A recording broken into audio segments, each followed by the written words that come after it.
When the saw is on, it's constantly on the lookout for change. Each SawStop saw has a brake cartridge just underneath the blade, and through the arbor, the saw introduces a small electrical signal onto the blade.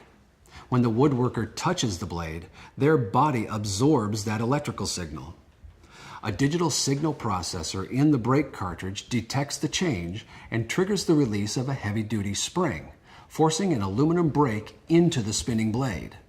The saw blade goes from 4,000 RPM to 0 almost instantly.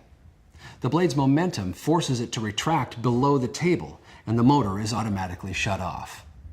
All of that happens in less than 5 milliseconds. 10 times faster than a car's airbag. 10 times faster than your reflexes can respond to danger. Fast enough to turn a life-changing event into a minor cut. And all without damaging the saw.